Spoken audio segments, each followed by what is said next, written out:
Welcome to Barnsley. Barnsley has a thriving community today, but also a past to be proud of. A huge part of that past is, of course, its coal mining story.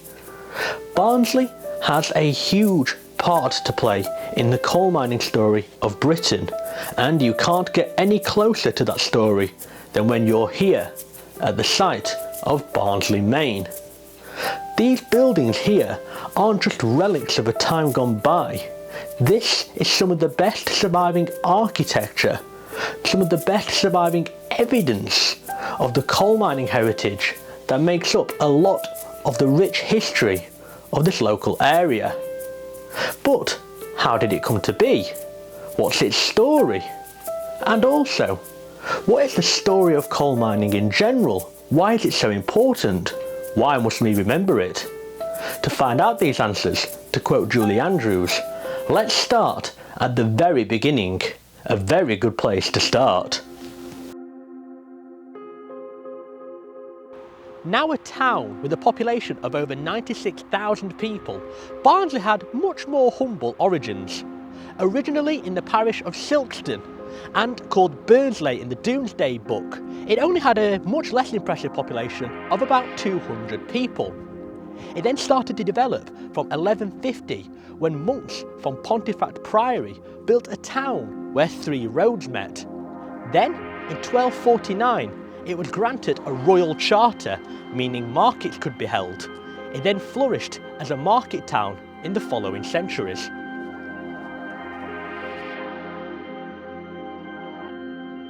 It was also a centre of manufacturing, with glassmaking and linen weaving being renowned industries.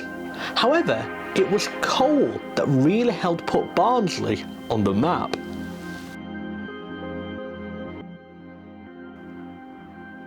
Coal has been a huge part of the UK's culture for much longer than you may think.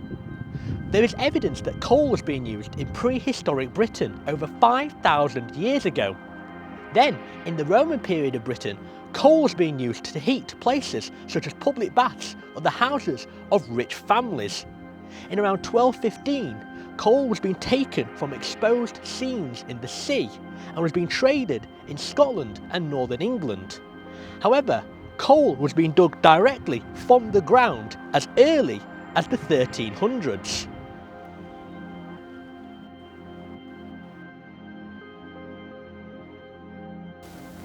However, coal mining didn't really take off until the Industrial Revolution.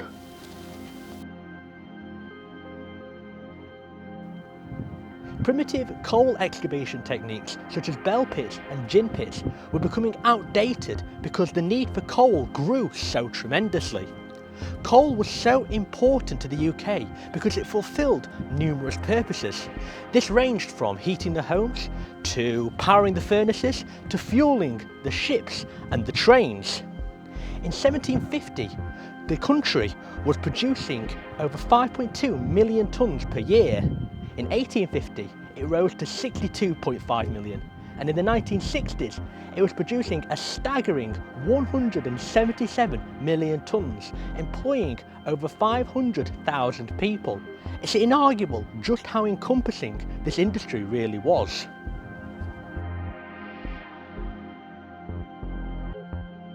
Coal had been mined from the South Yorkshire coalfield from around the 14th century, with the Barnsley bed being the most well-known seam.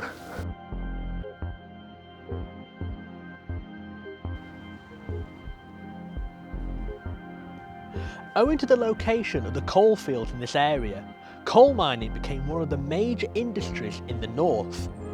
It was also incredibly important for fueling the furnaces of the iron and steel factories that made here the industrial powerhouse that it once was.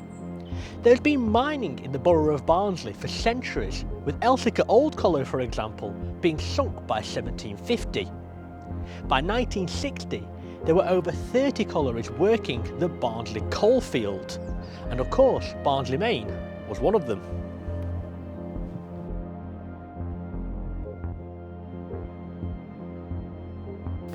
This site is of great historical significance nationally and internationally for the complete nature of the structures here.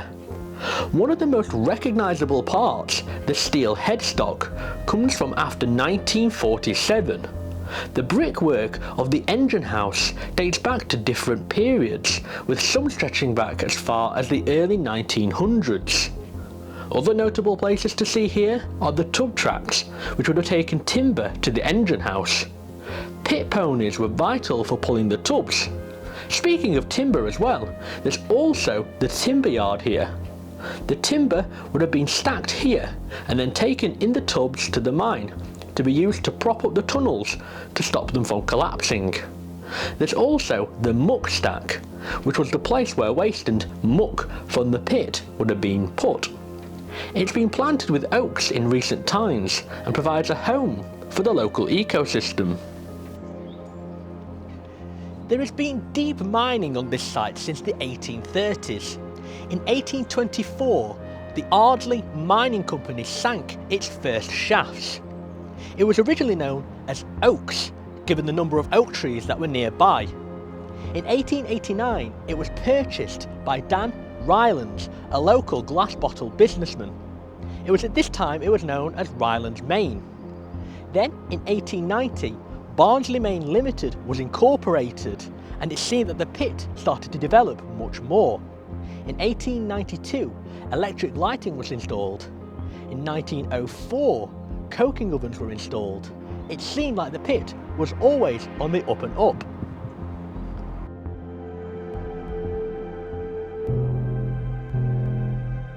However, it was not an easy journey, and there were plenty of casualties along the way.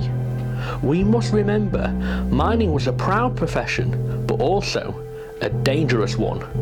From 1700 to 2000, it is believed over 164,000 people died in the mining industry.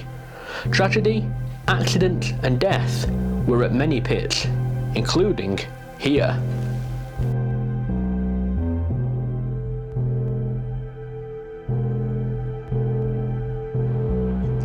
Mining was a very dangerous job owing to several threats, ranging from immediate threats such as tunnel collapses and long-term issues such as respiratory diseases. There were unfortunately very many accidents here at this site. In 1845, for example, 3 men were killed in a gas explosion. Gas explosions occurred when things such as combustible dust and flammable gases came into contact with a source of heat. Methane gas was quite prominent in pits as it was a byproduct of coal, and that 1845 accident was just the first of many. In 1845, a fire damaged the headgear in the ventilation shaft. In 1847 at 3 AM, a huge explosion was heard by people on the surface. This one explosion had taken the lives of 73 men and boys, with the youngest believed to have been William Carlton at just 10 years old. In 1942, 12 men were killed in an explosion, and in 1947, a fire damp explosion took the lives of 9 men and injured 21 more. Fire damp was naturally occurring gases in mines, predominantly consisting of methane. It's right in saying that this place has seen its fair share of horrors.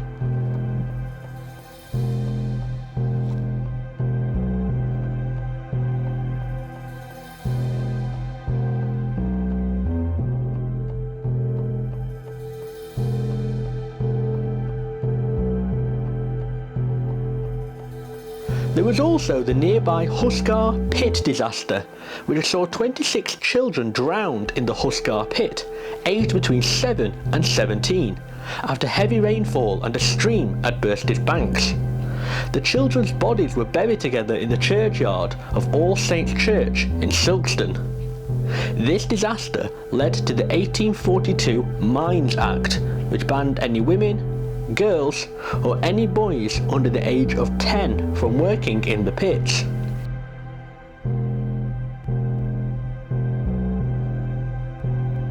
Here at the Barnsley Main site, however, around 28 years later, one of the darkest times in Barnsley's story was about to unfold.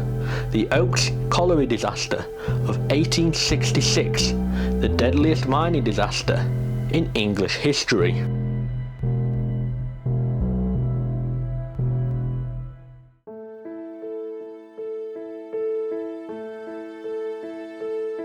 It was a grave time in British heritage and a stark reminder of just how deadly this industry could be. Now, Oaks Colliery was already infamous for being an unsafe and gassy mine. In fact, in 1856, the workers from here went on strike over the unsafe conditions. Nevertheless, work continued, and on the 12th of December 1866, the workers paid the highest price for the dangerous conditions. A fire damp explosion tore through the pit at 1:15 p.m, causing mass destruction and death. However, this was the first day of misery for the communities, as rescue efforts in the following days brought disaster with them as well. On the 13th, a party of volunteer rescuers descended into the colliery to try and save lives. In that party was a certain Parkin Jeffcock, a mining engineer, who died when another explosion occurred. On the 14th, another rescue party went in to save the sole survivor of the group that Parkin went into the colliery with. More explosions happened in the colliery over the course of the next few days. Matthew Hay, the night fireman, actually saved 90 more lives when he stopped the people from going into the colliery after noticing a change in wind, which led to poor ventilation and even more explosions.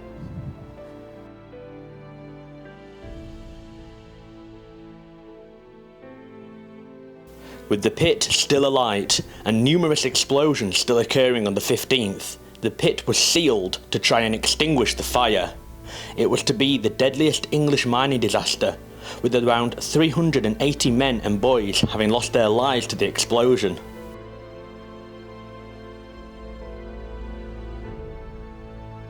The nearby Ash Row saw every house but one lose at least one family member.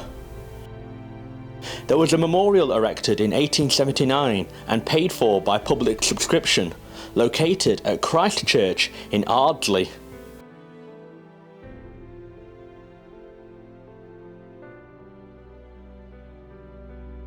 There's also a memorial in Barnsley Town Centre as well, showing just how long-lasting and still painful the memory of this tragedy really is.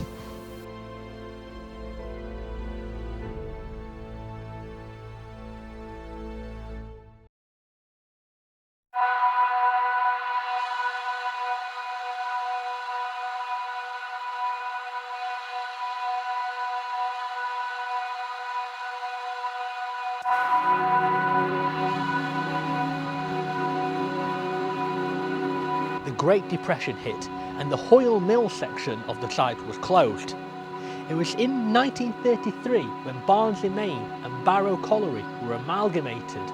Barrow Colliery was a pit in Worsborough that operated for 109 years until it closed in 1985. It was in 1947 that Barnsley Main became a part of the National Coal Board.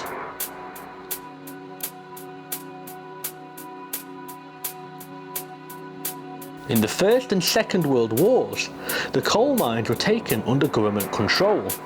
Given how important coal was to the nation, it is no surprise that there was a shortage following the Second World War. The Coal Industry Nationalisation Act of 1946 saw the creation of the National Coal Board. Freezing weather and fuel shortages saw a tremendous energy crisis in 1947. On the 1st of January on that year, the National Coal Board took over every colliery in Britain, and a sign was put up at each site to remind people of that decision. The National Coal Board became the British Coal Corporation in 1987, before it was effectively closed a decade later. it was from 1966 onwards that Barnsley Main, along with a lot of other mining sites in Barnsley, and indeed the nation too, started to see a decline.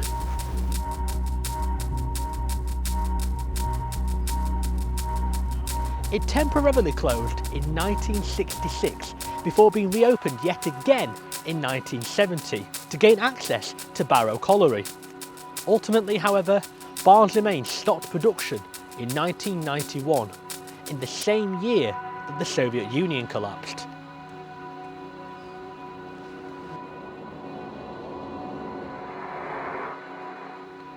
Barnsley Main has seen its fair share of tragedies throughout the years, with lesser known events happening, such as in 1918 when one of the buckets from the aerial ropeway fell down, struck and killed the 64-year-old collier Stephen Harper. However, it's also seen its fair share of community spirit, such as in 1915 during the First World War, when Belgian refugees came here to help work on the surface of the pit. Plus, by 1947, it was reaching an output of 1,200 tonnes of coal a day. Despite ceasing operations in 1991, Barnsley Main still has a future. In 2016, Barnsley Main Heritage Group was formed, and they've done a smashing job of keeping the history alive.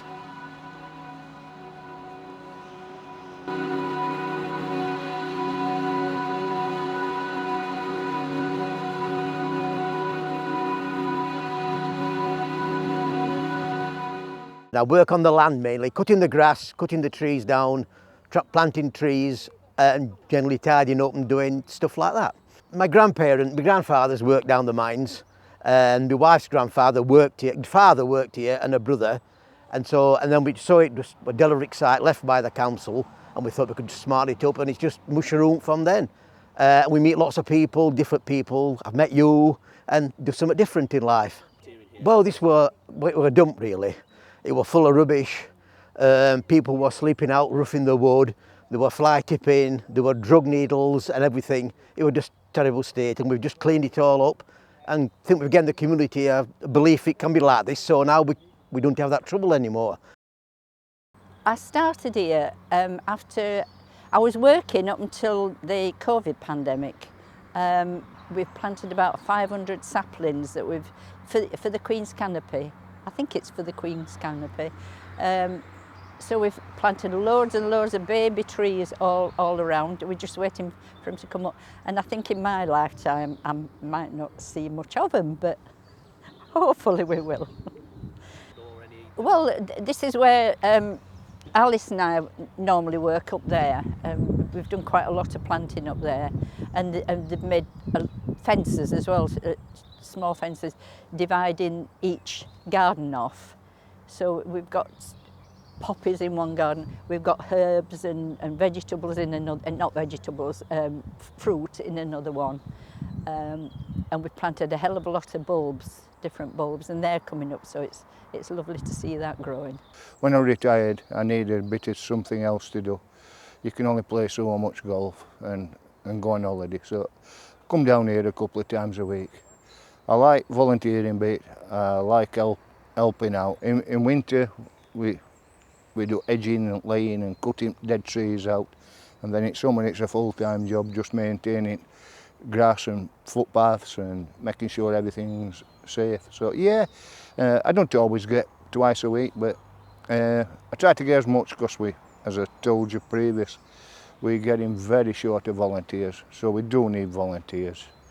On the ground, we've got plenty, we've got great admin team who do a fantastic job, but we need bodies on ground to help us out, and that's what we're looking for now. And obviously we've got youngsters coming every so often, scout groups come, Better Lives come down here, so it's a safe place, it's lovely. And we'll also be teaching kids the history of the area. They get taught all sorts of history at school, but not much about their heritage. I'm only the second generation of my family in 20 generations who's not been a miner. So mining plays a big part in my history. So I'd like to give a bit back for them, for my forefathers, but You would never get me down that mine. It's a great place, this, it really is. I knew some of the people that come here from other volunteering I've done, and I was on with another group and we came up for a walk around the site, and then I realised I had a few hours free on a Thursday morning, so I thought, oh, I can come along and just help out, because I live quite locally, but it's nice to keep the heritage and everything going and the site, so I like that sort of thing, so I just got really involved. But I mean, I only come like on, you know, for a couple of hours each week, but they say every little helps, doesn't it? Mainly it's planting, weeding, clearing the site. We've done some willow weaving up at the top, just litter picking as well. I brought my little granddaughter over with me when she was here, and we went round and she really enjoyed it. It's like splashing in the puddles the most, but it's just keeping the site maintained really, and hoping to green it out and sort of like make it better with all the trees and the plantings. We had a lady that came up to do something else, and it turned out that her ancestors was one of the first people here, and he'd come from Wales, and it was really amazing. It tied in with the disaster that happened here as well. So it's just sort of like renewing them people's memories, and sort of like hopefully the next generation, let's say my grandchildren, they've come, but my husband's family's from a mining community, so they'll learn that heritage, that this is what they did and everything, and this is where the land that they worked on. So it's really important. And of course, the memories of those involved with Barnsley's mining heritage are vital to telling the story as well. I started at the number 2 side in 1981, and then in 1985-86 I moved across to the number 4 side. I was employed at Oaks Colliery in Worsborough as an electrician. I was promoted to electrical shift charge engineer and moved to this site. This site, when I was here, this were our offices as such. We had the electrical office, the electric shop, the electrical underground deployment. Then on the top there were the deputy engineers offices for the mechanical and the under manager. So it was a small site, very compact. We had the 2 shafts that you can see, the caps. One were the left-hand side were a pumping shaft, and the right-hand side were actually plated over, and we used to use it as a car park. So the pumping from the old Oaks shaft happened every day, and we knew if the pumps weren't working because the water would ingress into our main shaft here, and we'd all get wet through when we were riding the shaft. So we wanted to make sure that the pumps were working and everything. I've worked in the engine house here, I've been underground here, but I was never a regular traveller, first of all on buses on the surface from Barrow to here, and then on the underground paddies, as we call them, underground trains. I've worked underground in many aspects. I've crawled through sewers, I've crawled through coal faces. Underground here, the tunnels were large in most cases. The floor was a bit uneven. There were railway tracks, but unlike these here, all the sleepers were exposed, so you had to try and get into the habit of stepping on a sleeper, not between the sleeper or anything like that. But they weren't at a very good width apart to be able to step very easily. Most of the tunnels were arched, so if you were walking and the tunnel side was at that side close to you, because a conveyor belt was here, you tended to be walking a bit like that. Then some of the tunnels were large and square or rectangular, so commuting underground wasn't very bad. Believe it or not, a lot of walking was done in coal mines for miles and miles, but whenever you could, you did an illegal ride on the conveyor belt. second class riding is better than first class walking, or whatever the way you want to put it. Some people put it the other way. My father, John Atkinson, was under manager here in 1947 when I was born. However, his story down the pits begins in 1930, aged 14, when he goes to work as a pony driver. That was at Warncliffe Silkstone pit. He was a haulage hand, then a borer, then a machine man, and then a deputy. And it was then that he moved to Barnsley Main. In May 1947, there was a big accident here, and he was involved going down the colliery afterwards to see how it had happened and what damage there was.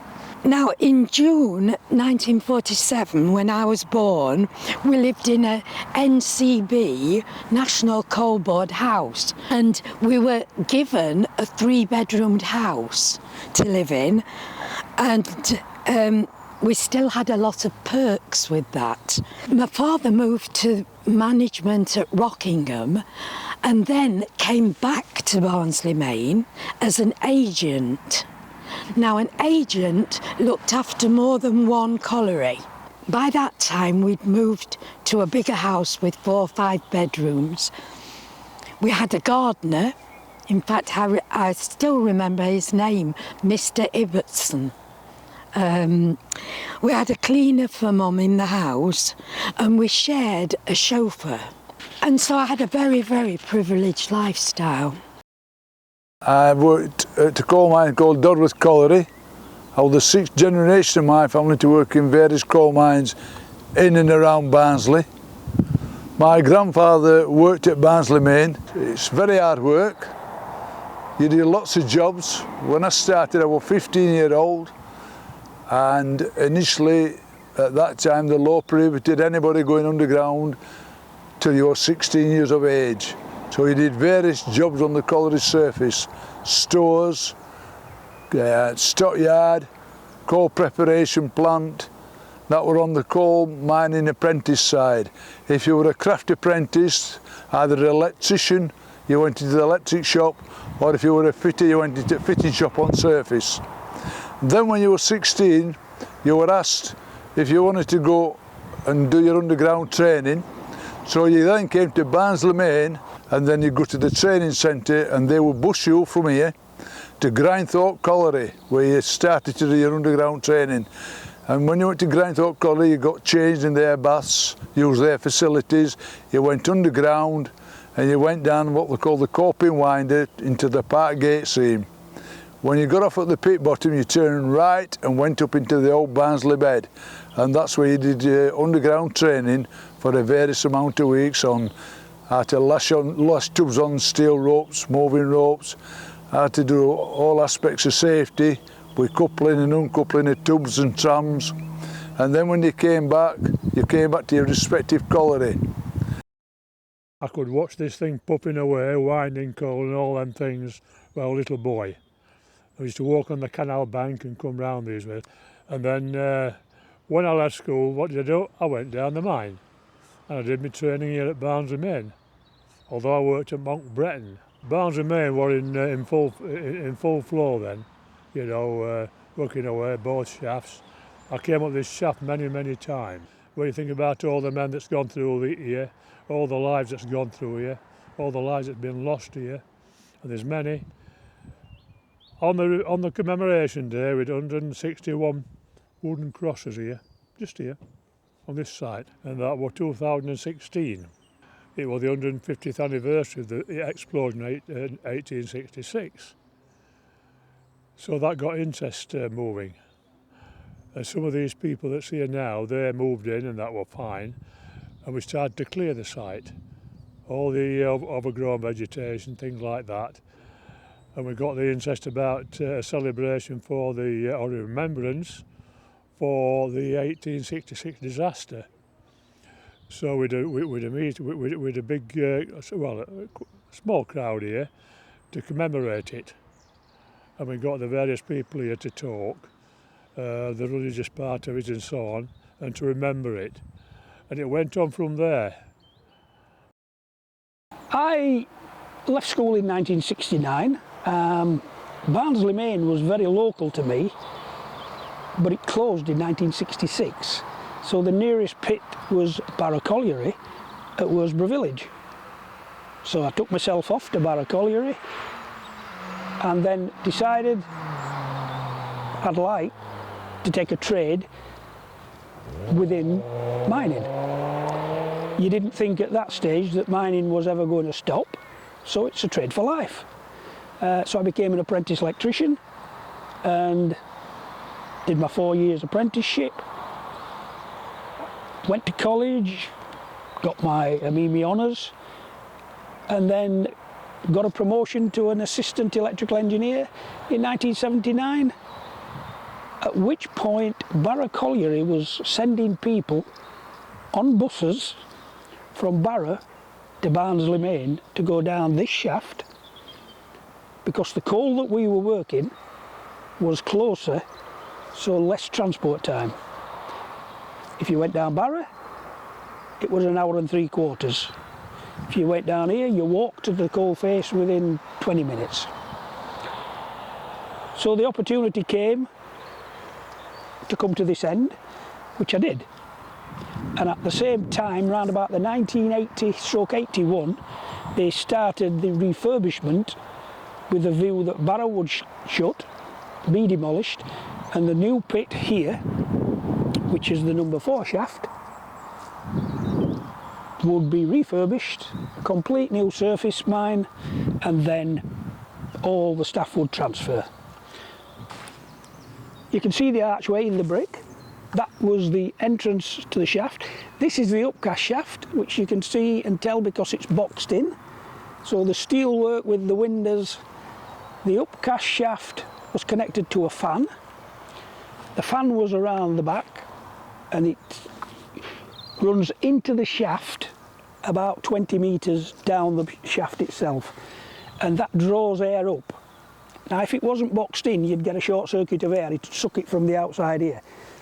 So that archway there was covered in roughly to where we are here, and materials being sent down the pit, and the men used to go into airlocks which was built out here. So you'd go through the first door. When you got material in, or when you got the people in, that door was shut behind you, the inside door opened, and you'd pass to the shaft side. Basically, it was working 24 hours a day. When it wasn't winding men, the materials were going down the shaft at this side. And when the empty tubs came out, they went out of the back and around that way to go back up there to be refilled and come back down. So, hive of activity.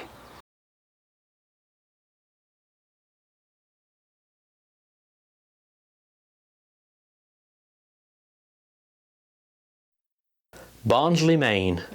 It's seen the exchange of several owners and lots of tragic events, but it's also a piece of mining heritage to be proud of. And it's not just some old bricks and metal either, oh no. These Grade 2 listed buildings are a connection to the past, the story of mining that helped shape this nearby area and the nation. Thanks to the effort of the volunteers, the story of this fantastic piece of heritage can be shared with all, and most importantly, be kept alive for the future.